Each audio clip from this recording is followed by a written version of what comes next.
On sait très bien que nos patriarches, même avant le don de la Torah, ont déjà accompli tous les 613 mitzvot, et plus que cela, Abraham même fait Hérouvine, etc.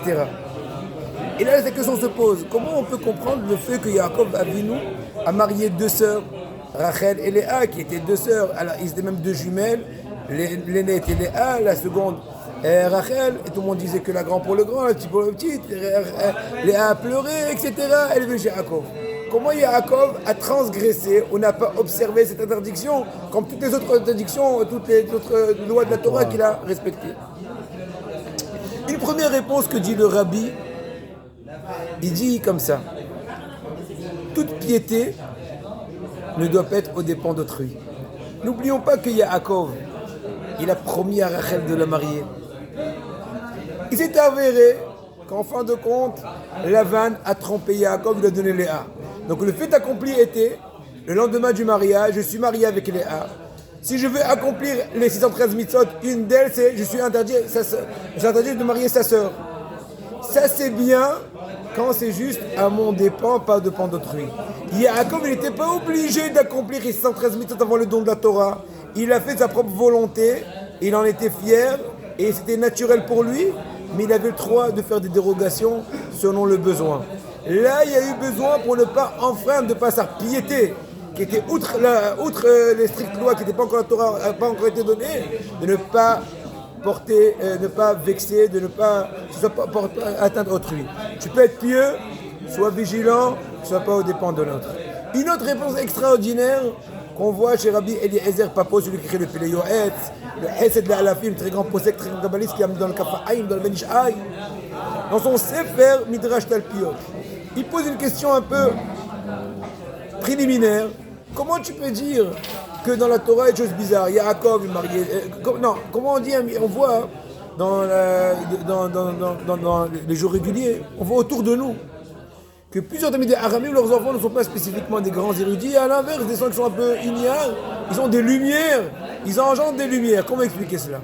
Il répond en expliquant qu'on sait très bien qu'il y a plusieurs, a priori, questions. Yaakov, il mariait deux sœurs, c'était interdit a priori, comme ce qu'on a dit tout à l'heure.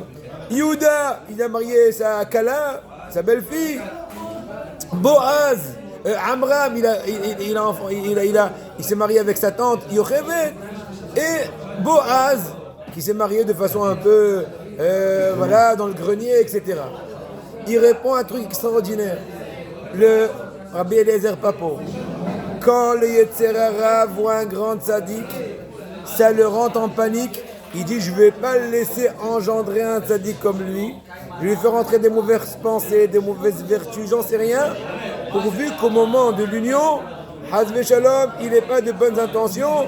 Et en fonction de cela, le dessein, la conception de l'enfant, le degré de la neshama qui va être octroyé, il va être en fonction, malheureusement, au plus haut, au plus bas. Par contre, à Ma'aret, combien même il soit ignare, il a quand même une certaine gedusha naturelle, comme ce qu'il dit le Admour Hazaken, Ava Mesuteret, un amour caché, naturel. Et bien, des fois, le terrain, il se désespère de lui. De toute façon, excusez-moi du terme, il n'est pas trop dans le coup. Et donc, je ne vais pas trop travailler avec lui. En attendant, il arrive à dérober une bonne pensée, il a écouté un bon shiur, une bonne intention au moment de l'union, et voilà un tzaddik qui s'est évadé, que tous les atoufim reviennent brim et shlemim. Maintenant, et c'est ça, ce qui explique en fait tout ça, tout ce qui est né le Mashiach, qui est né, d'abord les 12 Shvatim qui sont nés de Yaakov Avinu, ça a été camouflé, soi-disant, par l'interdiction de marier deux sœurs. Le Mashiach qui vient de Yehuda, soi-disant l'interdiction de marier sa belle-fille, Boaz, ainsi de suite. Tout ça, c'est pour camoufler. Mais quand même, à Botaï, c'est pour nous un grand moussard, combien une personne doit mettre en évidence sa kedusha. Tant qu'on peut, Rabotaï, tu marches dans la rue, tu vois quelque chose d'interdit, ferme les yeux tant que tu peux, même un peu.